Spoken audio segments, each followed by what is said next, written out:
नमस्कार, आपण पाहताय कोकणचं नंबर 1 महा चॅनल कोकण सात लाईव्ह बातमीपत्रात आपलं स्वागत। सुरुवात करूया हेडलाईन्सनं। मंत्री नितेश राणेंकडून अधिकाऱ्यांची कानउघाडणी। 1.5 महिन्यांपासून मोतीबिंदू शस्त्रक्रिया विभाग बंद, राजीव मसुरकर यांनी केली महत्त्वाची मागणी। आणि विद्यार्थ्यांना शाळेतच दाखले देणार, तहसीलदार श्रीधर पाटील यांची ग्वाही। आता पाहूया सविस्तर बातम्या। जिल्हा रुग्णालयामध्ये आज संपूर्ण जिल्ह्यातील नेत्र विभागाचा कारभार बंद पडला होता। म्हणजे ही ऑपरेशन होत नव्हती। मोतीबिंदूसारखी ऑपरेशन संपूर्ण जिल्ह्यामधून गोरगरीब जनतेला दिलासा देण्याचे काम स्वर्गीय इंदिरा गांधी पंतप्रधान असताना मोतीबिंदू नॅशनल प्रोग्राम संबंध महाराष्ट्रामध्ये सुरू केलं असं प्रत्येक जिल्ह्यामध्ये। त्यामध्ये एड्स, TB, थायलेमिस आजार म्हणजे दर 3 महिन्याने ब्लड लागतं, डेंग्यू, कुष्ठरोग, त्याच्यानंतर कुष्ठरोग अशा प्रकारचे विविध आजार नॅशनल प्रोग्राम खाली स्वर्गीय इंदिरा गांधींनी संपूर्ण महाराष्ट्रामध्ये सुरू केलं होतं। तिथपासून आजपर्यंत ही मोतीबिंदू आजार हा मोफत केलेला आहे।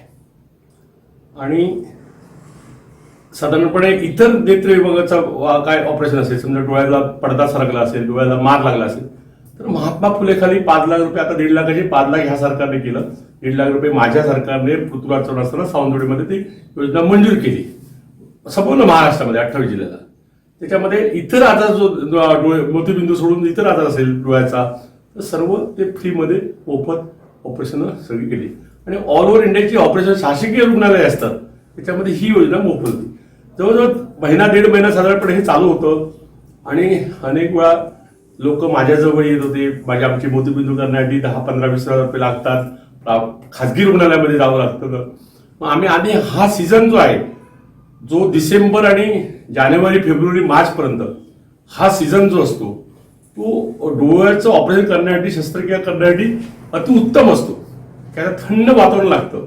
मोतीबिंदू केल्यानं थंड, त्याच्यात औषधं मोफत मिळतात, ड्रॉप्स मोफत मिळतात, गॉगल मोफत मिळतात, हे सर्व होतं। मग मी म्हटलं साधारणपणे आपले हे आमचे सिंधुदुर्ग जिल्ह्याचे सिव्हिल सर्जन आमचे श्रीपाद पाटील साहेब यांची चर्चा केली।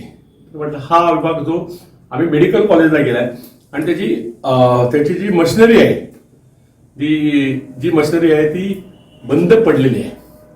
आणि बंद पडलेली ती नादुरुस्त आहे। ते दुरुस्त करण्याचा प्रकार झाला होता, परंतु पूर्ण खराब झाली। अनेक वर्षाची ती मशिनरी आहे। नवीन मशिनरी आम्ही मागणी केलेली आहे आणि ती मशिनरी म्हणजे ते मायक्रोस्कोप मशीन म्हणतात त्याला, ती मशीन चालू करण्यासाठी, म्हणजे त्याच्यासाठी नवीन मशिनरी खरेदी करण्यासाठी दिल्लीहून टेंडर मागवलं आहे। ती मशीन 15 दिवसात लवकर युद्धपातळीमध्ये बसवा म्हणून मी त्यांना सांगितलं। आणि लवकर लोकांना चांगला दिलासा मिळावा, कारण जेणेकरून आता जो सीझन आहे डिसेंबर ते मार्च पर्यंत साधारणपणे ऑपरेशन करायला चांगला होतो। कारण एप्रिल मे महिन्यामध्ये डोळ्याचं ऑपरेशन करताना नंतर उष्णता असते, त्यामुळे ऑपरेशन करताना त्रास होतो। तेवढी ही ऑपरेशन व्हावी एवढी करतो। बाकी सर्व जी ऑपरेशन आहेत डोळ्याची असेल, आज सिंधुदुर्ग जिल्ह्यामध्ये कुडाळमध्ये केसरे म्हणून आहे, जयश्री केसरे डॉक्टर आहे, सुयस हॉस्पिटल आहे। एकच जिल्ह्यामध्ये ऑपरेशन करण्यासाठी महात्मा फुले योजनेखाली, बाकीचे इतर असेल मोतीबिंदू सोडून सर्व ऑपरेशन रेशनिंग कार्ड, आधार कार्ड घेऊन चला, मला साधारणपणे त्यांना भेटा। जयश्री केसरे आहेत, कुडाळचे आहेत, ते आपले स्थानिक आहेत, त्यांच्याकडे जावा। तुम्हाला सगळं बाकीचं इतर आजार असेल तर सगळं तुम्हाला डोळ्याचे ऑपरेशन मोतीबिंदू सोडून एवढं पण सर्व लवकर हे करावं यासाठी मागणी केली होती। आणि लवकर ती मंजूर होऊन आता ते टेंडर प्रोसेस झालेलं आहे। आता ती मशिनरी 8-15 दिवसात ते सगळं बसून लवकर गरिबांच्या सेवेसाठी, रुग्णांच्या सेवेसाठी लवकर ही दाखल होणार आहे, एवढं बोलून माझी शब्द पूर्ण करतो। राज्याच्या पर्यटन विकासासाठी मंत्र्यांचे काय प्लॅन आहेत पाहूयात। आज खातेवाटप झाल्यानंतर आम्ही नागपूरवरनं मतदारसंघातच गेलो होतो आणि मतदारसंघातून मी रात्री मुंबईमध्ये आलो आणि आज माझ्याकडे जे विभाग आहेत त्या विभागांचा मी रितसर पदभार मला उपलब्ध असलेल्या कार्यालयामधनं या ठिकाणी पदभार स्वीकारला. माझ्याकडं माननीय मुख्यमंत्री महोदयांनी आणि दोन्ही उपमुख्यमंत्री महोदयांनी पर्यटन, खनिकर्म आणि माजी सैनिकांचं कल्याण हे 3 विभाग दिलेले आहेत. मी आज पदभार स्वीकारताना अत्यंत साध्या पद्धतीनं तो स्वीकारला, कारण दुखवटा आहे पूर्ण देशामध्ये माजी पंतप्रधान स्वर्गीय मनमोहन सिंग साहेबांचा, आणि त्याच्यामुळं काम सुरू तर केलं पाहिजे म्हणून केवळ मी साध्या पद्धतीनं पदभार स्वीकारला. आज पहिल्या बैठकीमध्ये 3 विभागांची रचना ही या ठिकाणी मी समजावून घेतली. पर्यटनाच्या विभागाचा आढावा घेत असताना पर्यटनाला महाराष्ट्रात खूप अजून संधी आहेत. पर्यटन स्थळं विकसित करण्याची आहेत त्या पर्यटन स्थळांचं एक्सटेन्शन करण्याचे आहेत, किंवा जागतिक पर्यटक कसं आकर्षित होईल या दृष्टीनं काही नवीन योजना किंवा नवीन प्रकल्प ते सुद्धा राबवण्यासाठी खूप संधी आहेत. मी आज विभागातल्या अधिकाऱ्यांना सूचना दिलेल्या आहेत की इंटरनॅशनल टुरिझममध्ये जे एक्सपर्ट एजन्सीज आहेत, सल्लागार आहेत, की जे आपल्याला महाराष्ट्राचा एकूणच टुरिझमचा सुधारित प्लॅन तयार करून देऊ शकतील, याच्यासाठी जागतिक स्तरावरच्या एजन्सीजमध्ये त्यातल्या काही ठराविक एजन्सीजना पाचारण करून त्यांचं प्रेझेंटेशन आपण घेऊ आणि जो त्यातला योग्य वाटेल त्याच्या या ठिकाणी आपण सिलेक्ट करू. तर त्या दृष्टीनं सुद्धा काम सुरू करण्याच्या सूचना या ठिकाणी मी दिलेल्या आहेत. विशेषतः फोर्ट टुरिझम म्हणजे गड किल्ल्यांवरचं टुरिझम याच्यावर सुद्धा या ठिकाणी आपण भर देतो. याचं कारण छत्रपती शिवाजी महाराजांच्या काळातले अनेक पुरातत्व गड किल्ले आपल्याकडे आहेत. म्हणजे मी आज पदभार स्वीकारण्यापूर्वीच मी प्रतापगडला या ठिकाणी गेलो होतो. एक पूर्ण दिवस मी प्रतापगडवरती होतो आणि तत्कालीन मुख्यमंत्री आणि विद्यमान उपमुख्यमंत्री आदरणीय एकनाथजी शिंदे साहेबांनी 150 कोटी रुपयाचा प्रस्ताव प्रतापगड संवर्धनाचा हा मंजूर केलेला आहे आणि त्यातलं पहिल्या टप्प्याचं काम सुरू आहे. ते सुद्धा आम्ही पाहिलं आणि तिथं लक्षात आलं आपल्या की आम्ही ते माननीय शिंदे साहेबांनी त्यावेळी जो प्लॅन मंजूर केला होता तो 350 वर्षापूर्वीचा प्रतापगड जसा होता तसा रिस्टोर करण्याचं काम त्या ठिकाणी आपण सुरू केलेलं आहे. थोड्याशा काही त्रुटी त्या कामामध्ये मला जाणवल्या, त्या दुरुस्त करायला मी सांगितल्यात आणि पुन्हा 1 महिन्याभरानंतर मी प्रतापगडवरती जाणार आहे. प्रतापगडावरती 4 छत्रपती शिवाजी महाराजांच्या काळातली तळी आहेत की ज्या तळ्यांच्या माध्यमातून इतक्या उंचीवर सुद्धा तिथं बारमाही पाणी उपलब्ध आहे. ती तळ्यांचं संवर्धन करणं, रिस्टोर करणं, त्याच्यामध्ये मोठ्या प्रमाणामध्ये गाळ वगैरे जे काही साठले थोडंसं लिकेज आहे ते काढून पाण्याची मुबलक सुविधा पर्यटकांना तिथं मिळाली पाहिजे. अशा सगळ्या गोष्टींचं मी तिथं पाहणी केली. त्याचबरोबर जलपर्यटनाला महाराष्ट्रामध्ये खूप वाव आहे, वन पर्यटनाला खूप मोठ्या प्रमाणामध्ये वाव आहे, कृषी पर्यटनाला खूप मोठ्या प्रमाणामध्ये वाव आहे. त्यामुळे या सगळ्या गोष्टींवरती भर देण्याचं आजच्या बैठकीमध्ये मी सांगितलेलं आहे. जानेवारीच्या पहिल्या आठवड्यामध्ये सविस्तर त्याचा विस्तृत आढावा पर्यटन विभागाच्या या ठिकाणी मी घेणार आहे. त्याचबरोबर खनिकर्म विभाग जो आहे, विशेषतः मेजर मायनिंग्स, ज्या मोठ्या खनिज कर्माच्या माध्यमातून ज्या काही माइन्स राज्यामध्ये उपलब्ध आहेत, माइन्सच्या साईट्स ऑलरेडी आयडेंटिफाय झालेल्या आहेत, त्यातल्या काही सुरू आहेत, काही बंद आहेत. तर त्या बाबतीतला सुद्धा मी आढावा घेतला. साधारणतः 3,500 कोटीच्या आसपास रेव्हेन्यू हा मायनिंगमधनं राज्याला मिळतो. तर ज्या माइन्स काही तांत्रिक अडचणीमुळे बंद आहेत किंवा चालू होऊ शकलेल्या नाहीत त्याचाही विस्तृत प्रेझेंटेशन जानेवारीच्या पहिल्या आठवड्यात माझ्यासमोर ठेवायचं या ठिकाणी मी त्या विभागाला सूचना दिलेल्या आहेत. माजी सैनिक कल्याण विभागामार्फत सुद्धा मी आढावा घेताना खूप सुविधा आपल्याला माजी सैनिकांना त्यांच्या परिवाराला देण्यासारख्या आहेत. कारण मेस्को म्हणून जे आमचं महामंडळ आहे ते माजी सैनिकांना, त्यांच्या सेवानिवृत्त झालेल्या सैनिकांना नोकरींच्या संधी उपलब्ध करून देत असते. तर त्या बाबतीत सुद्धा मी बाहेरच्या राज्यातल्या जी काही एस्टॅब्लिशमेंट्स आहेत त्यांनी प्राधान्यानं मेस्को मार्फत महाराष्ट्रातल्या माजी सैनिकांना तिथं सामावून घ्यावं यासाठीचे सुद्धा नियोजन आम्ही आजच्या बैठकीमध्ये केलेलं आहे. आणि त्या बाबतीत सुद्धा निश्चितपणे माजी सैनिकांना अधिक चांगल्या सुविधा देणं, त्यांना जी काय जिल्ह्यामध्ये हॉस्टेल्स आपली आहेत किंवा जी विश्रामगृह आहेत जिल्ह्याच्या ठिकाणी ती अधिक चांगली करणं की जेणेकरून आपला माजी सैनिक जेव्हा जिल्ह्याच्या ठिकाणी एखाद्या कामासाठी येतो त्याची राहण्याची गैरसोय असते तेव्हा त्या सुविधा त्यांना कशा पुरवता येतील. माजी सैनिकांचे बरेचसे प्रश्न हे जमीन बाबींच्यासाठी असतात. त्यांच्या जमिनींचे काही वाद असतात, त्यांना वहिवाटीला काही ठिकाणी अडचण केली जाते, त्यांना काही ठिकाणी रस्त्याला आडकाठी केली जाते, काही शासकीय वेगवेगळ्या विभागामध्ये त्यांचे प्रलंबित कामं असतात. तर यासाठी जिल्हा सैनिक कल्याण अधिकाऱ्याचं कार्यालय अधिक मजबूत कसं करता येईल, तिथं नव्यानं भरती करून अधिकाऱ्यांची कर्मचाऱ्यांची किमान महिन्यातनं एकदा दोनदा माजी सैनिकांचे प्रश्न जाणून घेण्यासाठी अधिकारी कशा पद्धतीनं फील्डवर जातील याचं सुद्धा आजच्या बैठकीमध्ये प्राथमिक नियोजन आम्ही केलेलं आहे. आणि सविस्तर या तिन्ही विभागांचं काम हे येणाऱ्या जानेवारीच्या पहिल्या आठवड्यापासून या ठिकाणी मी सुरू करणार आहे. गुन्हा घडण्यापूर्वीच ते प्रतिबंध करता येईल यासाठी हा पोलीस दलाचा प्रयास आहे. त्यामध्ये वेगवेगळे जे सायबर क्राईम आहेत त्याबद्दल माहिती दिली जाते. आता आपल्याकडे नवीन प्रकार आलेला आहे ज्याला आपण कोणीतरी लॉ एन्फोर्समेंट एजन्सीचा माणूस आहे म्हणून फोन करतो आणि त्याला व्हिडिओ कॉल करून तुम्हाला डिजिटल अरेस्ट केली गेली आहे, तुम्ही तुमच्याकडे हे काही संशयास्पद शिपमेंट मिळालेलं आहे वगैरे. की मी आपल्याला सांगू इच्छितो की जे काही पोलीस दलाकडून किंवा कोणतीही लॉ एन्फोर्समेंट एजन्सीकडून अटकेची प्रक्रिया असते.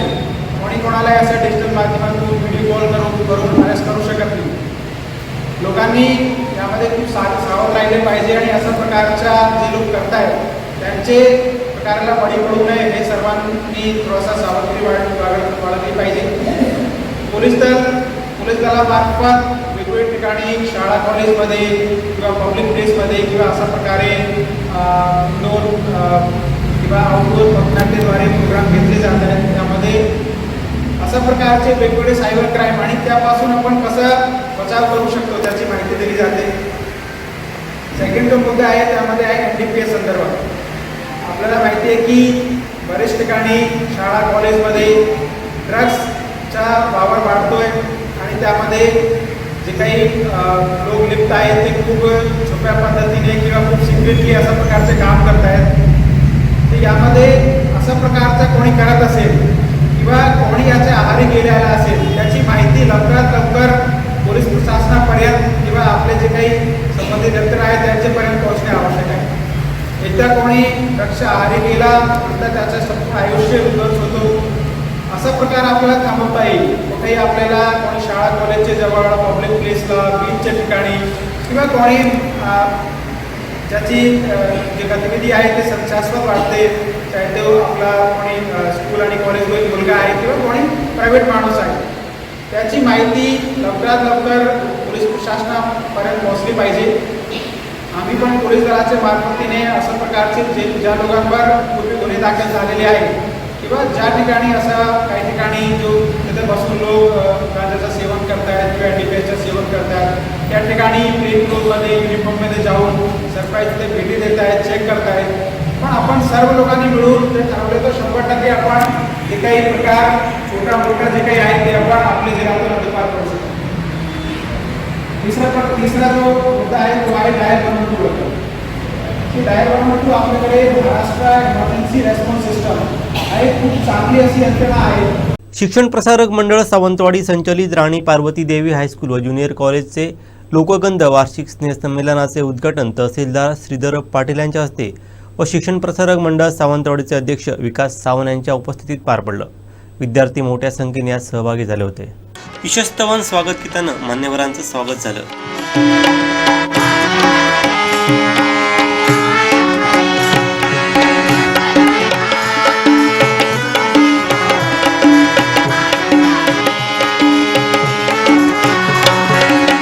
मान्यवरांच्या हस्ते दीप प्रज्वलन व प्रतिमापूजन करून कार्यक्रमास सुरुवात करण्यात आली.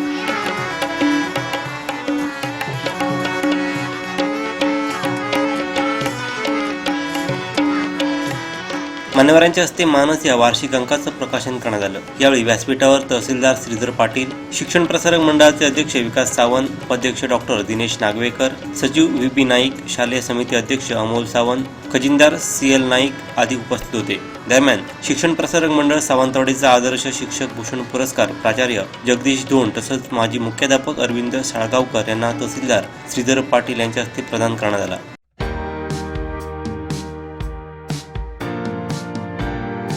आदर्श शिक्षकेतर पुरस्कारानं आनंद म्हाळवणकर यांचा सन्मान केला। माजी विद्यार्थिनी सी अनन्या ठोंबरे हिचा विशेष सन्मान या प्रसंगी करण्यात आला। तसंच शालेय उपक्रमात चमकदार कामगिरी करणाऱ्या गुणवंत विद्यार्थ्यांचा गुणगौरव मान्यवरांच्या हस्ते पार पडला।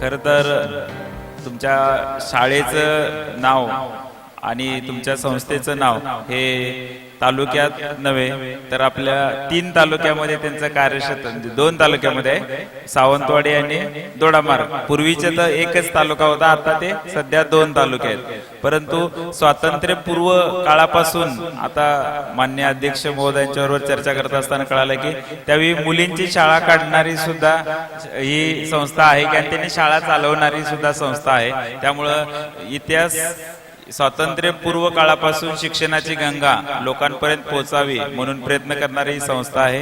या संस्थेनं या कार्यक्रम अतिशय सुंदर आयोजित केलेला आहे आणि खूप अभिमान वाटला की या संस्थेचा विद्यार्थी राष्ट्रीय स्तरावर 100 मीटर मध्ये प्रथम आलेला आहे। काही विद्यार्थी भरतनाट्यम मध्ये रिप्रेझेंट करते। काही मॅडमनी सांगितलं की जे स्कूल ऑफ आर्ट्स मध्ये इथं विद्यार्थी जात आहेत।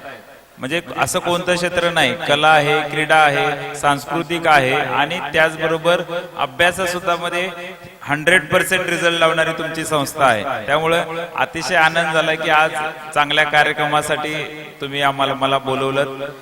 या संस्थेचं मी आभार व्यक्त करतो की त्यांनी अतिशय छान असं विद्यार्थ्यांमध्ये आणि शिक्षकांनी विद्यार्थ्यांना घडवलं, म्हणूनच तर आहे। आणि महसूल प्रशासनाचा इथं तालुक्याचे तहसीलदार म्हणून मी आपल्याला आवाहन करतो की आपण सर मार्च एंड पर्यंत आपण विद्यार्थ्यांसाठी किंवा त्याच्या अगोदर सुद्धा डोमेसेल जे दाखले लागतात त्यांचा आपण कॅम्प घेऊ, उत्पन्नाच्या दाखल्यांचा कॅम्प घेऊ आणि जे विद्यार्थी 10वी आणि 12वी मध्ये होणार आहेत त्यांना जातीचे दाखले लागणार आहेत, त्यांना EWS लागणार आहे, जे जे दाखले त्यांना आवश्यक आहेत त्याचा आपण स्पेशल कॅम्प इथं आयोजित करू। ज्यांच्याकडे वर्गनिहाय आपण यादी करू की कोणत्या त्यांना डॉक्युमेंट लागणार आहेत, काय कागदपत्र लागणार आहेत ते आम्ही सांगतो। इथंच महाई सेवा केंद्राला बोलवून घेऊन त्यांच्याकडून फॉर्म भरून घेतो।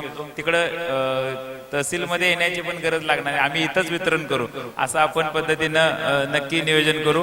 म्हणजे एवढंच मी सांगेल की तुम्हाला महसूल प्रशासनाच्या वतीनं मी आश्वस्त करतो की कधीही तुम्ही विद्यार्थी म्हणून माझ्या केबिनला डायरेक्ट येऊ शकता की सर हे आमचं काम आहे, एवढं मी सांगू शकतो। मित्रांनो, हे जे गुणवंत विद्यार्थी आपल्याकडून काय काय गुण मिळवून गेले, कौतुक पाहुण्यांनी सुद्धा केलं, अनेक जण करतात, त्यांच्यातले चांगले गुण घ्यायचा प्रयत्न करा।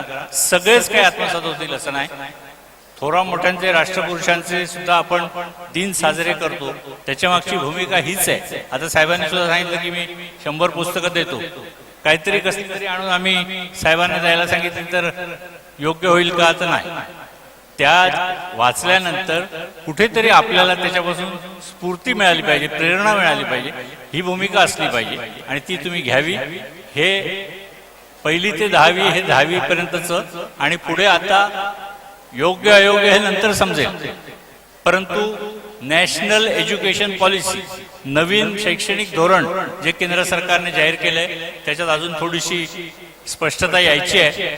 ती सुद्धा माहिती नसेल तर आपण काय करणार? उदाहरणार्थ 12वी झाल्यानंतर 4 वर्षाचा आणि 3 वर्षाचा असे 2 ग्रॅज्युएशनचे टप्पे आहेत. 3 वर्षाचा टप्पा केलेल्या माणसाला पोस्ट ग्रॅज्युएशन करता येणार नाही. किती लोकांना माहिती आहे? मला माहित नाही. राज्यस्तरावर अधिकारी मंडळींशी बोलल्यानंतर सुद्धा लक्षात येतं की त्यांनाही विचारांना स्पष्टता नाहीये. काय राज्याच्या सरकारांनी घ्यायचं आहे हेही धड माहिती नसतं.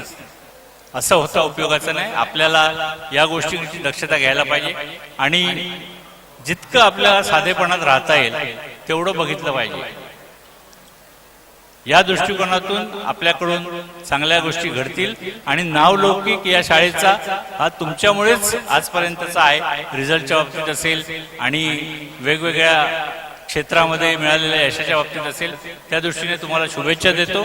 या कार्यक्रमाचं प्रास्ताविक संप्रविक शाळीकर, अहवाल वाचन डॉक्टर सुमेधा नाईक यांनी केलं. कार्यक्रमाचं सूत्रसंचालन प्राध्यापक मिलिंद कासार तर आभार संजय पाटील यांनी मानले.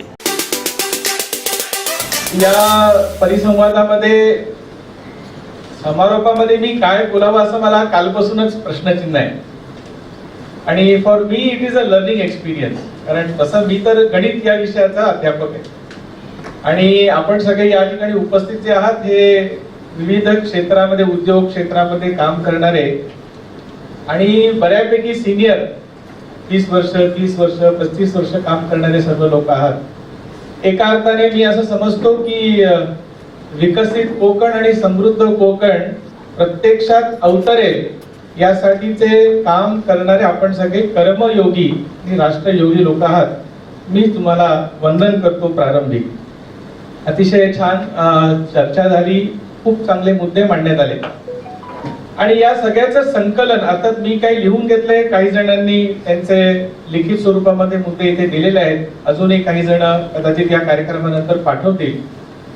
उद्या सकाळी या विद्यार्थी परिषदेच्या प्रदेश अधिवेशनामध्ये 9 वाजता या विषयावरती एक व्याख्यान सत्र आहे आणि या व्याख्यान सत्रामध्ये अपेक्षित असं आहे की जसं 600-700 विद्यार्थी संपूर्ण कोकण प्रांतात म्हणजे आपल्या पालघर जिल्ह्यापासून गोव्यापर्यंत या संपूर्ण किनारपट्टीतील महाविद्यालयांमध्ये शिकणारे विद्यार्थी यांच्या समोर आपल्याला हा विकसित भारत 2047चा जो ब्रॉडर पर्स्पेक्टिव्ह आहे तो लोकल लेवलवरती आपल्याला आपला कोकण विकसित करायचा आहे, समृद्ध करायचा आहे, या अर्थाने आपण त्यांच्यासमोर मांडणार आहोत. त्या व्याख्यानामध्ये काय विषय आपण दिला पाहिजे विद्यार्थ्यांच्या मनामध्ये चर्चेसाठी, चिंतनासाठी, कृतीसाठी, त्याचं एक चांगलं बॅकग्राऊंड तयार करण्याचं या परिसंवादाचं उद्दिष्ट मी असं मानतो की सफल झालेलं आहे एका अर्थाने. कारण आपण खूप चांगल्या गोष्टींची इथे मांडणी केलेली आहे. माझ्या मनामध्ये केवळ 3 गोष्टी आपल्या समोर सांगण्यासारख्या येत आहेत आणि मी 10:30-11 वाजल्यापासून जेव्हा इथे आहे तेव्हापासून मला असं वाटतं की उद्योग कसा करावा, उद्योग करण्यामध्ये काय काय असावं नसावं या विषयावरती मी अधिक बोलणं हे अभिप्रेतच नाहीये. कारण मी स्वतः कुठलाच उद्योग करत नाही आणि आमच्या टीचिंग फ्रेटर्निटीमध्ये हा मेजर प्रॉब्लेम आहे की आमच्याकडे मॅनेजमेंट इन्स्टिट्यूट्स मध्ये एंटरप्रेन्योरशिप सब्जेक्ट शिकवणारे जे अध्यापक प्राध्यापक मंडळी आहेत त्यांनी स्वतः कधी 1 रुपयाची इन्व्हेस्टमेंट केलेली नसते, पण ते अगदी हिरिरीने शिकवतात कारण त्यांना शिकवणं क्रमप्राप्त आहे. त्यामुळे मी आपल्याला त्या विषयात कुठलंही काही मांडणी करणार नाही. परंतु अखिल भारतीय विद्यार्थी परिषद ही जी जगातली सर्वात मोठी विद्यार्थी संघटना आहे असं मी म्हणतो, याचं कारण आहे की संपूर्ण देशभरामध्ये 55 लाख विद्यार्थी सदस्यता असलेली ही जगातली एकमात्र विद्यार्थी संघटना आहे. आणि या विद्यार्थी संघटनेचं जी सैद्धांतिक भूमिका आहे त्याच्या सुरुवातीचे पहिले 2 शब्द आणि आपला या सगळ्या परिसंवादाचा हेतू हे मॅच करतात. ते पहिले 2 शब्द या आपल्या विद्यार्थी परिषदेच्या सैद्धांतिक भूमिकेतले आहेत की आपल्याला राष्ट्रीय पुनर्निर्माण करायचं आहे. जेव्हा भारत स्वतंत्र झाला तेव्हा स्वतंत्र भारत झाल्यानंतर अनेक लोकांच्या मनामध्ये प्रश्न होता की जी युवा शक्ती या राष्ट्राला स्वतंत्र करण्यासाठी काम करत होती, आता त्यांना चॅनलाइज कसं करायचं, त्यांच्या या शक्तीचा उपयोग कसा करायचा. जेव्हा दुनिया हे म्हणत होती की छात्र शक्ती, students power is nuisance power, त्यावेळेला विद्यार्थी परिषदेने students power is nation's power अशी घोषणा केली आणि गेली 75 वर्ष विद्यार्थी परिषद समाजातल्या सर्व क्षेत्रांमध्ये विद्यार्थ्यांनी शिक्षण पूर्ण करून अतिशय चांगलं काम उभं करावं यासाठी प्रयत्न करते. विद्यार्थी परिषदेचे अनेक आयाम स्टुडंट्स फॉर डेव्हलपमेंट असेल, स्टुडंट्स फॉर सेवा असेल, थिंक इंडिया असेल, जिज्ञासा असेल, ॲग्रीव्हिजन, मेडिव्हिजन, फार्माव्हिजन असे आपण खाली समजा बघितलं लॉनवरती सगळे आयाम गतिविधी यांची चांगली चित्र तिथे स्टँडीज केलेले आहेत. या सगळ्या माध्यमातून सगळ्या प्रकारचे विद्यार्थी हे देशाच्या पुनर्निर्माणामध्ये कसे कार्यरत राहतील ही मांडणी गेली 75 वर्ष विद्यार्थी परिषद करते. मी खरोखर सांगतो की आपण सगळ्यांनी मिळून हा जो जगन्नाथाचा रथ ओढण्याचा निश्चय केलेला आहे तो 100% यशस्वी होईल. पण नीती निर्धारण करणं is not a one day activity. आणि एखादी नीती बनली म्हणजे ती काळ्या दगडावरची रेख आहे असंही समजण्याचं काही कारण नाही. कारण जसं काळ बदलतो तशा अनेक गोष्टी बदलतात. 2020च्या जून मध्ये केंद्र सरकारने राष्ट्रीय शैक्षणिक धोरण 2020 आणलं आणि कोविड नुकतं लागलेलं होतं. तर आज ती पॉलिसी जरी आली नॅशनल एज्युकेशन पॉलिसी तरी आज असं म्हणावं लागतं की कोविडचा मधला कालावधी गेल्यामुळे त्याच्यातही काही बदल करायचे का याच्यावरती चर्चा चालू आहे. त्यामुळे शासकीय स्तरावरती निमशासकीय स्तरावरती अनेक नीती स्कीम्स फंडिंगच्या गोष्टी या येत असतात. त्याच्यामध्ये काही लूप होल्स सुद्धा आहेत ज्याची इथे खूप विविध प्रकारे मांडणी झाली. तर या सगळ्याचं अनालिसिस केलं पाहिजे. या सगळ्यासाठी लागणारा स्टॅटिस्टिकल डेटा हा आपण ऑथेंटिक डेटा कलेक्ट केला पाहिजे की अनेक योजना येतात, अनेक स्कीम्स येतात, या खरोखर ज्यांच्यासाठी बनल्या आहेत त्यांच्यापर्यंत नीट पोहोचल्या का. इथे आपल्या चर्चेत असे अनेक मुद्दे आले स्कीमशी रिलेटेड की स्कीम आहे, योजना आहे, पण ती शेवटच्या लाभार्थीपर्यंत व्यवस्थित अपेक्षित तशी पोहोचते का.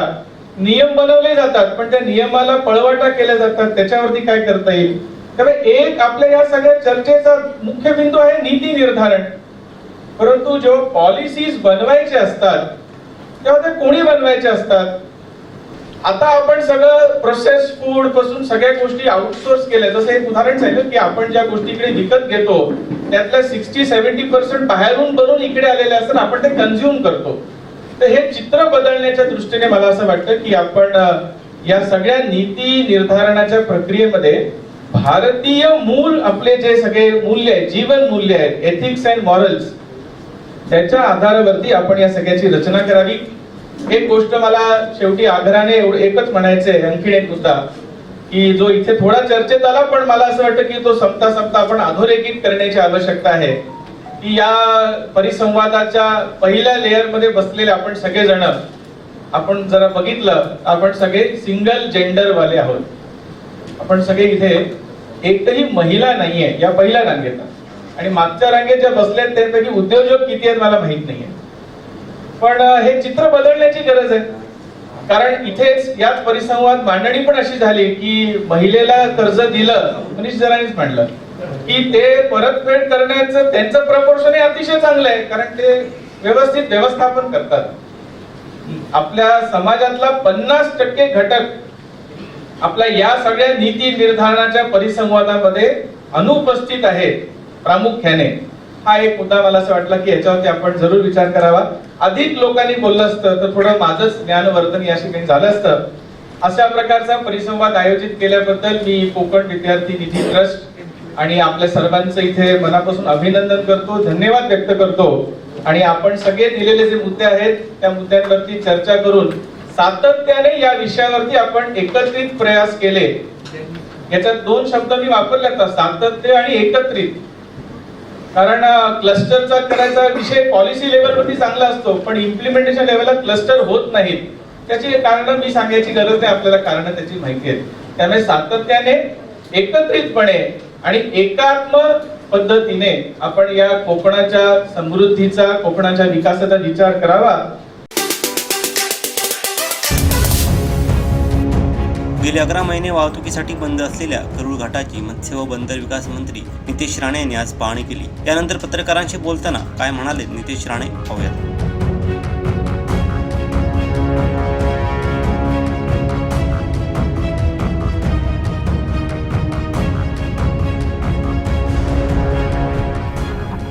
मागील कित्येक दिवसापासून या बावडा घाटाचं काम सुरू आहे, घाट बंद आहे. आता आपण पाहणी केलात, किती टक्क्यापर्यंत काम झाल्याने हा घाट नेमका कधी खुला होईल? बघा, पहिल्या दिवसापासून आमची भूमिका सरळ स्पष्ट राहिलेली आहे की या घाट आम्हाला प्रत्येकालाच पाहिजे, कारण की या घाटामुळे हा फक्त घाट नाही आहे पण विकासाचा पण मार्ग आहे. पण ते विचार करत असताना जनतेची सुरक्षा पण आमच्यासाठी तेवढीच महत्त्वाची आहे. घाई गडबड आणि किंवा कोणतरी आमच्यावर टीका करतं म्हणून आम्ही त्यांना खुश करण्यासाठी, मतं मिळवण्यासाठी घाट सुरू करायचा अशी भूमिका आमची कधीच पहिल्यापासून नव्हती.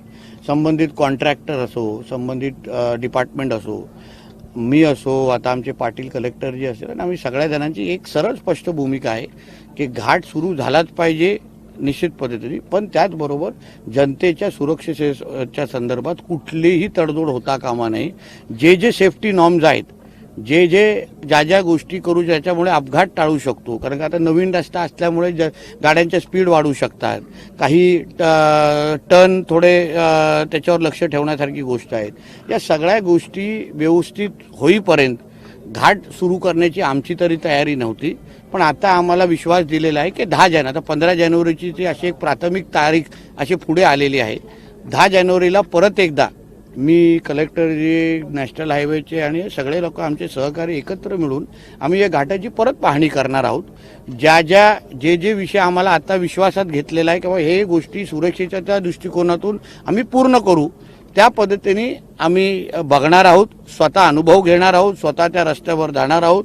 आम्हाला व्यवस्थित ओके वाटल्या, काही त्याच्यामध्ये अडचण वाटली नाही तर 15 जानेवारीला एक लेन लोकांसाठी खुली करणार आहे, ती पण खालतून वरती जाण्यासाठी ती लेन खुली करणार आहोत, जेणेकरून लोकांची गैरसोय थोडी तरी कमी होईल, बाजारपेठामध्ये थोडी तरी हालचाल सुरू होईल आणि एकंदरीत सगळा 100% जेव्हा आम्हाला विश्वास बसेल, 100% जेव्हा काम पूर्ण होईल, आताही जवळपास 50-60% काम पूर्ण झालं, अजून 40% काम बाकी आहे. पण तुम्ही पाहिलं असेल क्वालिटीचं काम चालू आहे, कुठेही तडजोड नाही. या रस्त्याचं चालत असताना तुमच्याही गाड्या याच्यावरून आल्या, तुम्हाला दिसलं असेल की कुठेही तडजोड क्वालिटीमध्ये केली गेलेली नाहीये.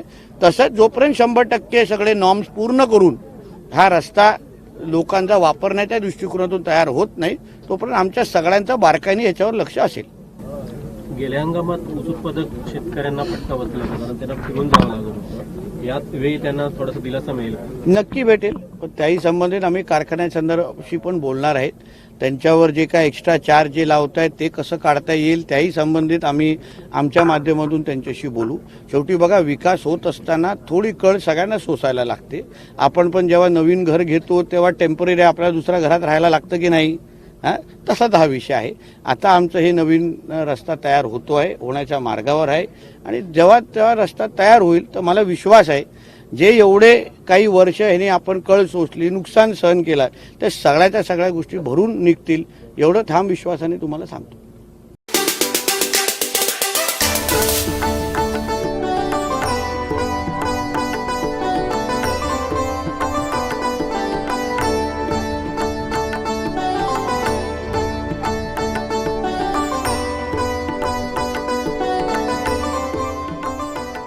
खरं तर सावंतवाडी ही तराट्याची वाडी आहे, त्याच्यामुळे माऊली ही सावंतवाडीची कुलदेवता आहे. आणि आज योगायोगाने इथं आलो, माऊलीचं दर्शन घडलं, धन्य झालो. माऊलीच्या कृपेने खूप चांगली सेवा या सगळ्या भागाची घडून जाईल मी माऊलीच्या चरणी प्रार्थना करतो आणि सर्व नागरिकांना मनापासून या जत्रोत्सवाच्या शुभेच्छा. सावंतवाडीचं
बरेच लोक इथे हे त्यांचे जे संकल्प पुरे होतात की नाही त्याच्यासाठी इथं येऊन आपापले म्हणणी देवीकडे सादर करतात.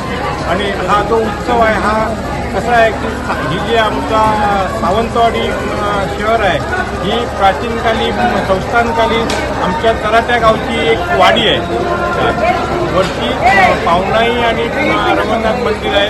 हे आमच्या गावात म्हणजे गावचे लोक जे आहेत की नाही ग्रामस्थ हे लोक त्या जत्रेला असतात. पण ह्या काटेरी मंदिरच्या ह्या उत्सवाला जत्रेला ह्या पंचक्रोशीतले तसे सावंतवाडीतले हे प्रत्येक घरातली माणसं ग्रामस्थ इथे येऊन मुंबई पुणा चाकरमानी सुद्धा इथे येतात आणि हा उत्सव एवढ्या तुमच्या समोर जो साजरा होतोय तो होतो. और पूरे पालघर से लेकर के गोवा तक पूरे क्षेत्र से आई विद्यार्थी शक्ति, छात्र शक्ति, आप सभी का जिस सिंधुदुर्ग क्षेत्र में, कोकण क्षेत्र में, रमणीय क्षेत्र में कला का संगम, साहित्य और एक तरह से कहें तो राष्ट्र के उत्थान की, संघर्ष की, चाहे यूरोपीय ताकतें हों, चाहे एक समय की इस्लामी ताकतें, उनको परास्त करने की शक्ति का केंद्र रहे इस पूरे कोकण क्षेत्र में हम अपने अधिवेशन के लिए आए हैं. आप सभी का हृदय से अभिनंदन है. अधिवेशन के दूसरे दिन में हम हैं और जिस विषय का चर्चा आप सभी के साथ मुझे करनी है उसका एक बहुत सुंदर प्रास्ताविकी गीत के माध्यम से ही हो चुकी है. अपने गीत में बड़े सुंदर तरीके से कहा गया है कि निर्माणों के इस पावन युग में चरित्र निर्माण न हो.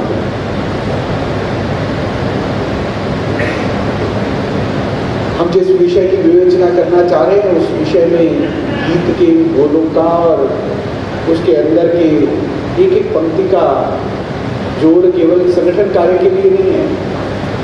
जिस तरह की शिक्षा का विचार कर रहे हैं उस निहित में बहुत सारी बातें इसमें उल्लेखित है.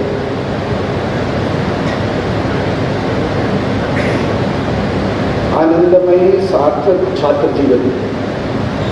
अगर विद्यार्थी के जीवन के बारे में उल्लेख करना हो तो विद्यार्थी का जीवन मायने कैसा होना चाहिए, ये विषय निकला कैसे करके और इस स्थिति पर आकर के विद्यार्थी परिषद की विवेचना, चर्चा, तो अखिल भारतीय विद्यार्थी परिषद का हर 5 वर्षों में होने वाला एक महत्वपूर्ण कार्यक्रम रहता है, उसको कहते हैं विचार बैठक. और विचार बैठक का इस वर्ष जो 2025 में रहने वाली है वो फरवरी माह में द्वारिका जी में रहेगी. 5 वर्ष पूर्व 2020 में यह विचार बैठक जो आयोजित हुई थी वो श्रीरंगम, त्रिची के समीप श्रीरंगम में तमिलनाडु के अंदर आयोजित हुई. उस बैठक से कुछ पूर्व केंद्रीय कार्य समिति बैठक में हमने विस्तार से चर्चा की और विस्तार से चर्चा करते हुए अलग अलग विद्यार्थी कार्यकर्ताओं के सुझावों को आमंत्रित किया कि अपना विचार बैठक में वर्तमान विद्यार्थी क्या सोचता है इसके ऊपर विवेचना होनी चाहिए, चर्चा होनी चाहिए. तो खूब सारी चर्चा करने के बाद एक विद्यार्थी कार्यकर्ता ने कहा और मंच पर बैठे हुए कार्यकर्ता को संबोधित करते हुए कहा कि ये स्टूडेंट लाइफ है, ये हैप्पी होनी चाहिए. डेड पोएट सोसाइटी अगर इसको देखा होगा तो आपको ध्यान में आएगा कि दुनिया भर में शिक्षा को लेकर के जो बनी हुई अग्रणी फिल्में हैं उसमें जो क्रिटिक्स हैं वो इसको दुनिया में नंबर 1 मूवी जो शिक्षा को लेकर के उसको संबोधित कर रहे हैं. उसकी खासियत शिक्षक और विद्यार्थी के संवाद के बीच में है और शिक्षक और विद्यार्थी ये किस प्रकार से शिक्षा का संवर्धन कक्षा के अंदर कर रहे हैं, उनके संवाद के ऊपर आधारित है। और जो रॉबिन विलियम्स हैं, जो उसके प्रोटैगनिस्ट हैं, वो किस प्रकार विद्यार्थियों को अलग प्रकार से इंग्लिश लिटरेचर सीखने के लिए प्रेरित करते हैं, पोइट्री को नए तरीके से पढ़ करके नहीं, जीने के तरीके से वो आग्रह करते हैं। और फिर वो बताते हैं कि डेड पोइट सोसाइटी माने उस पूरे विद्यालय का जो एक रेजिडेंशियल बोर्डिंग स्कूल है, उस बोर्डिंग स्कूल के अंदर एक स्टूडेंट सोसाइटी थी, सीक्रेट सोसाइटी थी, जो पोइट्री के ऊपर काम करती थी। और उससे पूर्ववर्ती कितने लेखक, कितने पोइट थे जो उससे डेड पोइट सोसाइटी के ही सदस्य होकर के निकले थे। और उसके अंदर वो एक प्रयोग खड़ा करते हैं कि रात्रि को 12 बजे के करीब विद्यार्थी ये टॉर्च लेकर के, अपने पास कोई साधन लेकर के वो दूर जंगल के अंदर जाते हैं और जंगल के अंदर बैठ करके वो पोइट्री की किताब निकाल करके उसको इकट्ठे पढ़ते, रिसाइट करते। रोमांच आता है, डर आता है। जंगल के अंदर कोई जंगली जानवर मारता नहीं, कोई अगर वापस गए संस्थान के अंदर, विद्यालय के अंदर कोई पकड़ डाले, ऐसे छुपते हुए रोमांचकारी तरीके से वो शिक्षा या पोइट्री को सीखने का कार्य करते हैं। यानी कैसे करके एक पूरा परिसर या अलग अलग तरीके से विद्यार्थियों के लिए रोमांचकारी हो सकता है, विद्यार्थियों के लिए आनंद का अनुभव कर सकता है, विद्यार्थियों समाज के लिए, सेवा के लिए, पर्यावरण के लिए प्रेरित कर सकता है, वास्तविक स्वरूप में सार्थक बन सकता है। ऐसा परिसरों को आनंदमय सार्थक छात्र जीवन की दिशा में ले जाने के लिए हम सभी कार्य में अग्रसर है। और यह जो चर्चा मैंने आपके बीच में रखी, ये यहाँ न रुक करके हमारी चर्चाओं के माध्यम से परिसरों तक पहुंचेगी और जिस आनंदमय सार्थक छात्र जीवन की संकल्पना हम कर रहे हैं, उसकी ओर हम अपने प्राण में अग्रसर होंगे। धन्यवाद। आरपीडी ही स्वातंत्र्यपूर्व काळापासून शैक्षणिक क्षेत्रात योगदान देणारी संस्था आहे। प्रशालेच्या गुणवंत विद्यार्थ्यांचा सत्कार करताना अभिमान वाटला। शिक्षकांनी घडवलेली ही मुलं भविष्यात निश्चित यशवंत होतील असं प्रतिपादन तहसीलदार श्रीधर पाटील यांनी केलं आहे। विद्यार्थ्यांना शिक्षणासाठी लागणाऱ्या शासकीय दाखल्यांसाठी मार्चपूर्वी विशेष शिबिर घेऊन शाळेतच दाखल्यांचं वितरण करू असं पाटील यांनी जाहीर केलं। राणी पार्वती देवी हायस्कूल व ज्युनियर कॉलेजच्या लोकगंध या स्नेहसंमेलनात ते बोलत होते। पाहूयात। खरं तर तुमच्या शाळेचं नाव आणि तुमच्या संस्थेचं नाव हे तालुक्यात नव्हे तर आपल्या 3 तालुक्यामध्ये त्यांचं कार्यक्षेत्र, 2 तालुक्यामध्ये आहे, सावंतवाडी आणि दोडामार्ग। पूर्वीचे तर एकच तालुका होता, आता ते सध्या 2 तालुके आहेत। परंतु स्वातंत्र्यपूर्व काळापासून आता माननीय अध्यक्ष महोदयांच्याबरोबर चर्चा करत असताना कळालं की त्यावेळी मुलींची शाळा काढणारी सुद्धा ही संस्था आहे आणि त्यांनी शाळा चालवणारी सुद्धा संस्था आहे। त्यामुळं इतिहास स्वातंत्र्यपूर्व काळापासून शिक्षणाची गंगा लोकांपर्यंत पोहोचावी म्हणून प्रयत्न करणारी ही संस्था आहे। या संस्थेनं या कार्यक्रम अतिशय सुंदर आयोजित केलेला आहे आणि खूप अभिमान वाटला की या संस्थेचा विद्यार्थी राष्ट्रीय स्तरावर 100 मीटर मध्ये प्रथम आलेला आहे। काही विद्यार्थी भरतनाट्यम मध्ये रिप्रेझेंट करते। काही मॅडमनी सांगितलं की जे स्कूल ऑफ आर्ट्स मध्ये इथं विद्यार्थी जात आहेत।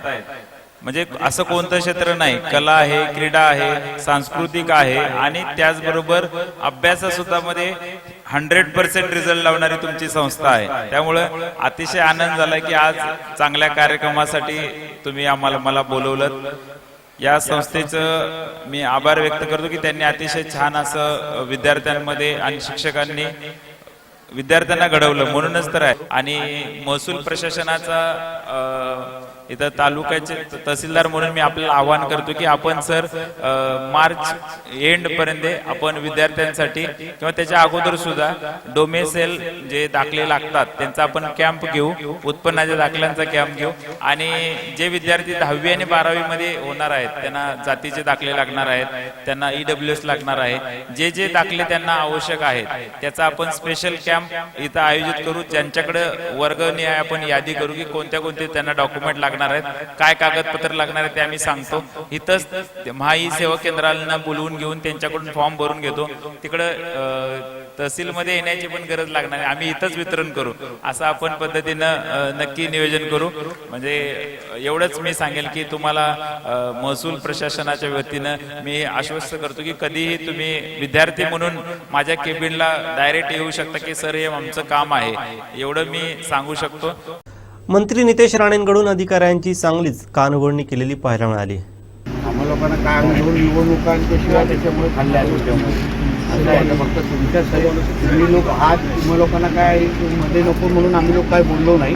माझं म्हणणं आहे की आता जे काय करताय ते होते काम क्वालिटीचं झालं आहे का झालं आहे, आम्ही त्याच्यामध्ये नाही. रस्ता जो आहे ना कोणालाही विचारा चांगला झाला आहे, त्याच्यामध्ये युअर सॅटिस्फाईड.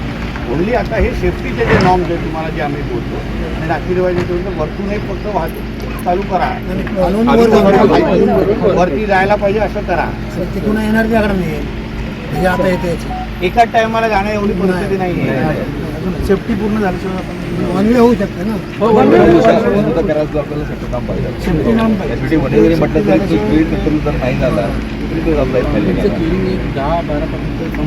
क्युरिंगमध्ये पण आपल्याला आहे की करायची आपलं क्युरिंग पिरियड संपल्यानंतर आपल्याला थर्मोप्लास्टिक पेंट जे आहे त्यांचं काम सर आपलं काम कंटिन्यू चालू मी एका ठिकाणी आपला रोड सुरू आहे, आज रोड चालू जो आहे तेव्हा पण तो पण खराब झाला आताच. काही जर आपण रिप्लेस करू नाही करायला नाही होतोय, पण खराब झाला मी तुम्ही वापरायचा तो खराब होतो हे तेव्हा क्युरिंगमध्ये कंपनी ह्या साईडला असेल तर दगड उतरण्यासाठी काय प्रॉब्लेम आहे तो क्लिअर करून ते तडजोड नको. हे होतं जनतेने पण याच्यासाठी फार हाल केलेला आहे. आमच्या बाजारपेठेने नुकसान सहन केलेलं आहे. सगळे लोक आम्ही लोक संयम ठेवून तुमच्या सगळ्यांवर विश्वास ठेवून आहोत. आता जेव्हा चालू करत असताना जनतेला वाटलं पाहिजे की बाबा नाही आम्ही थांबलो, त्याचा आम्हाला चीज झालं आणि आम्हाला त्याचा फायदा झाला. त्या गोष्टीचा तुम्ही हे करा. आणि जसं एक महत्त्वाचा मुद्दा तोच आहे की फास्ट गाड्या जाणार आता, कारण नवीन ठिकठिकाणमध्ये चांगला रस्ता आहे, लोक थोडी स्पीड वाढायला प्रयत्न करणार. सगळे सेफ्टीचे डायरेक्शन, स्पीड लिमिट, सगळ्या गोष्टी स्पीड लिमिटचे बोर्ड लावून संपत नाही आपल्याला गेला पाहिजे घ्यायला पाहिजे. सर ते करतो सर. त्याशिवाय आपल्याला हे क्युरिंगमध्ये अजिबात हायगे करू नका. क्युरिंगमध्ये आपल्याला आपला पिरियड संपतो सर, तो काय प्रॉब्लेम. 10 जानेवारीला आम्ही परत येतो. असा फेरफार काम होतो. आता ज्या ज्या गोष्टी तुम्ही सांगितल्या आहेत मी त्याचे मिनिट घ्यायला सांगितलेले आहेत. प्रत्येक गोष्टीचा आम्हा लोकांना परत तुम्ही आढावा द्या, तो स्पॉट दाखवा, त्याच्या सेफ्टीच्या प्रमाणे आम्हाला सांगा. ते ओके झालं तर आम्ही खालची साई मारतो, नाही तर 15 पण आम्ही करायला देत नाही. तुम्हाला सांगतो. आणि जेवढे 15 पेक्षा पुढे तारीख जाईल तेवढं तुम्हाला लोकांना त्रास आहे. करून घेतो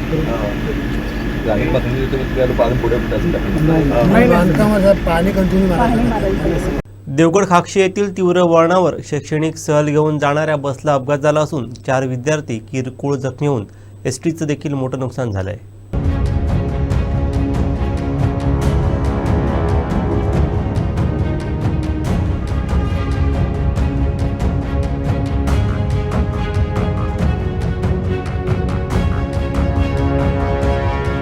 देवगडहून कुणकेश्वरकडे जाणारी धाराशिव तालुक्यातील तळवडे येथील जय हिंद विद्यालयाची शैक्षणिक सहलीच्या गाडीला खाक्षी घाट परिसरातील तीव्र वळणावर गाडीचे ब्रेक निकामी झाल्यानं अपघात होऊन 4 विद्यार्थी किरकोळ जखमी झाले. त्याचबरोबर एसटीचं मोठं नुकसान झाले. चालकाच्या प्रसंगावधानामुळे मोठा अनर्थ टळला आहे.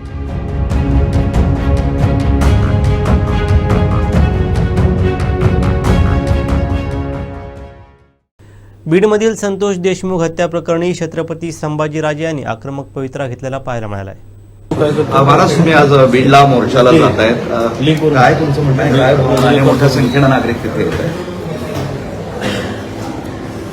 कैलासवासी संतोष देशमुख यांची इतक्या क्रूर पद्धतीने हत्या झाली, छत्रपती संभाजीराजे, अत्यंत दुःख आहे. आणि एक भयानक परिस्थिती महाराष्ट्रात निर्माण झालेली आहे. आणि भयानक परिस्थिती मला सांगायला सुद्धा लाज वाटते. ती म्हणजे बीड पॅटर्नमध्ये बोलतोय, संभाजीराजे बोलताय. हे बिहार पाटील सारखं करायचं आहे, हा प्रश्न विचारण्याची वेळ आलेली आहे. 19 दिवस झालेले आहेत आणि अजूनही राहिलेले आरोपी अटक झालेली नाही.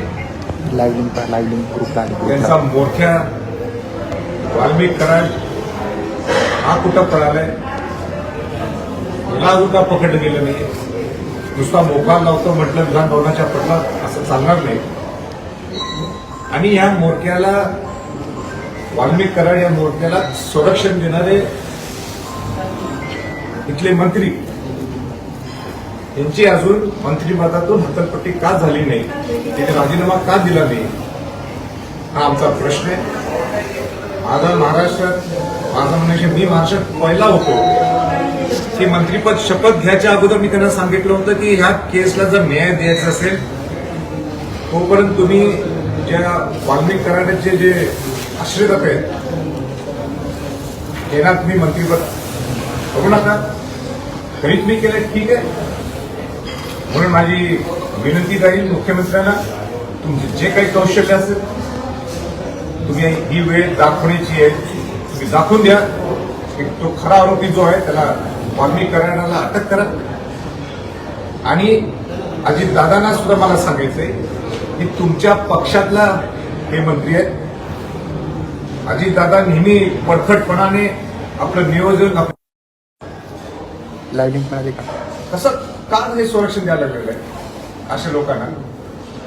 तुम्हाला पटते का जे काय चाललंय महाराष्ट्रात? उद्या आणि कोणाच्यावर परिस्थिती येईल.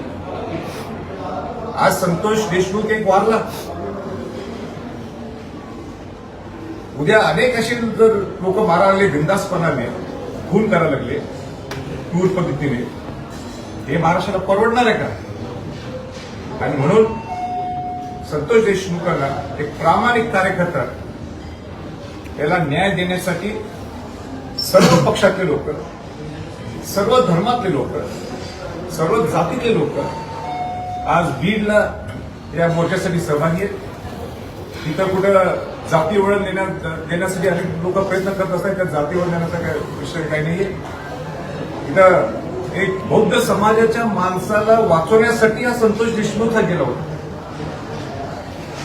लोकांना जाती ओळख घ्यावे आणि म्हणून आम्ही सुद्धा वाट पाहत आहोत सरकार काय नेमकं आणि कठोर भूमिका घ्यायची. राजकीय वरदहस्ताशिवाय एखादा आरोपी 19-20 दिवस सर्व बेपत्ता राहू शकत नाही आणि मग ते पूर्ण राज्य सरकारचंही अभय असू शकतो. 100% त्याला राजकीय पाठबळ असल्यामुळेच हे संरक्षण मिळायला लागलेलं आहे. मला सांगा, स्वतः पंकजा मुंडेंनी सांगितलं त्यांच्या सभेत की वाल्मिक कराड शिवाय धनंजय मुंडेंचा पान हलत नाही. आज पंकजा ताई सुद्धा का बोलत नाही याच्या पुढे? त्या दिवशी बोलून गेलं, पण हत्या झाल्यानंतर का बोलत नाही? हे तुम्हाला दोघांना परवडते का? तुम्हाला दोघांनी चालते का धनंजय मुंडे पंकजा ताईंना की जे बीडमध्ये चालले?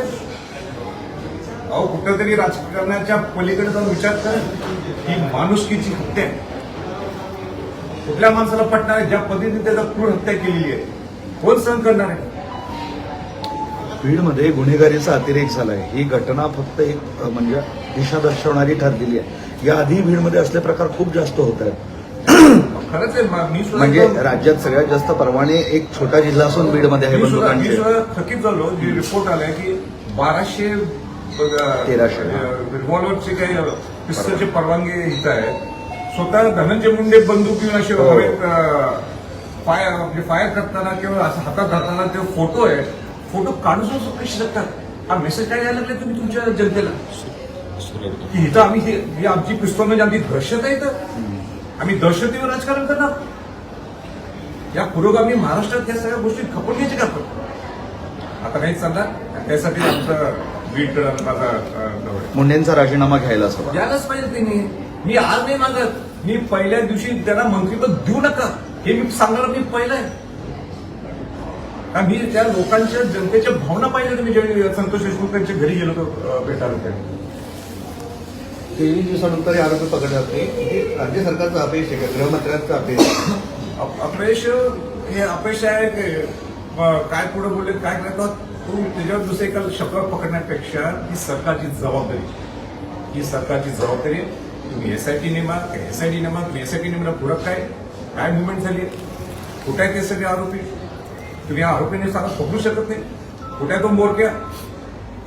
आणि या म्होरक्याचा जो बाप आहे त्यांना माहित नाही कुठल्या अड्ड्यावर बसलेले ते. सामान्य जनतेचा माणूस सांगेल की धनंजय मुंडेंना माहित नाही, म्हणजे कुठं ठेवल्यात माहित नाही, सगळं माहिती. राजे, जाणीवपूर्वक राजकारण केलं जाते असं देखील काही नेत्यांनी आरोप केला. अंजली दामाने या सकाळी आलेल्या होत्या, त्या सुद्धा बीडमध्ये आज मोर्चामध्ये सहभागी होत आहेत. त्यांनी सुद्धा हा आरोप केलाय की सगळे राजकीय नेते सारखेच आहेत. काही जणांच्या फार्म हाऊसवर सुद्धा काय होतं ही चौकशी करावी, कारण बीडमध्ये जे आहे ते राजकीय नेत्यांवर म्हणजे सुरेश धसांवर सुद्धा आरोप केलेत काही. नाही, आता नेमका त्या काय बोलण्या मला कल्पना नाहीये. आपण फोकस सोडायला नको. आपला फोकस हे संतोष देशमुख यांच्या केसवर असणं गरजेचं आहे. संतोष देशमुखांना ज्या पद्धतीने पूर्ण पद्धतीने हत्या केली ह्याचा निकाल लागेपर्यंत मला वाटतं दुसऱ्या अँगलमध्ये जाणं हे नंतरचा टप्पा आहे. पहिला टप्पा हे संतोष देशमुखांच्या सगळ्या घरातील लोकांना न्याय. तुम्ही आता म्हणाले की धनंजय मुंडेंना माहिती असेल वाल्मिक कराड कुठे असेल. मला सांगा, पंकजाताई मुंडे स्वतःच म्हणतात, मी नाही म्हणत. पंकजाताई मुंडेंनी काय सांगितलं की वाल्मिक कराड म्हणजे धनंजय मुंडे 5 सुद्धा हालत नाही वाल्मिक कराड शिवाय. हे माझं वाक्य नाहीये. कंप्लीट भागीदारी आहे त्यांचे. 7-12 भाग पडलेले सगळीकडे. आता एवढं सगळं मोठं मुक्त्यार दिलेलं आहे त्यांच्याकडे. मोठं मुक्त्यार कोणाकडे दिलं जातं? जमिनीचं वट्ट मुक्त्यार कोणाकडे दिलं जातं? ज्याचे चांगले संबंध आहे, ज्याच्यावर विश्वास आहे त्याला वट्ट मुक्त्यार पत्र दिलं जातं. आज वट्ट मुक्त्यार तुमचं आहे ना दिलं, कुठे बघतो तुम्हाला माहिती आहे काय असं होऊ शकतं? अंजली दामानिया म्हणतात की संतोष देशमुख प्रकरणातले जे 3 फरार आरोपी त्यांच्या हत्या झाल्याचा आरोप दावा त्यांनी केलाय. फोन आला होता त्यांना, तर त्यावर मला सुद्धा असं काही ते कानावर आलं. म्हणजे त्यांच्या स्टेटमेंटचं मला बोलून दाखवलं. तर मला असं वाटतं की मला पूर्ण अभ्यास झाल्याशिवाय किंवा पूर्ण त्याचं निरीक्षण झाल्याशिवाय मी स्टेटमेंट करणं हे बरोबर नाही. हा फार संवेदनशील विषय. मला वाटतं ज्या स्टेटमेंट त्यांनी केलेलं आहे त्याची खबरदारी, त्याचं काय म्हणतो ते इन्व्हेस्टिगेशन हे त्या कन्सर्न डिपार्टमेंट. शेवटी ठळक घडामोडी पुन्हा एकदा. मंत्री नितेश राणेंकडून अधिकाऱ्यांची कानउघाडणी. 1.5 महिन्यांपासून मोतीबिंदू शस्त्रक्रिया विभाग बंद, राजू मसुरकर यांनी केली महत्त्वाची मागणी. आणि विद्यार्थ्यांना शाळेतच दाखले देणार, तहसीलदार श्रीधर पाटील यांची ग्वाही. बातमीपत्रात वेळ झाली ते थांबण्याची. पाहत राहा बदलत्या कोकणचा बुलंद आवाज. कोकणचा नंबर 1 चॅनल कोकण साध लाईव्ह. धन्यवाद.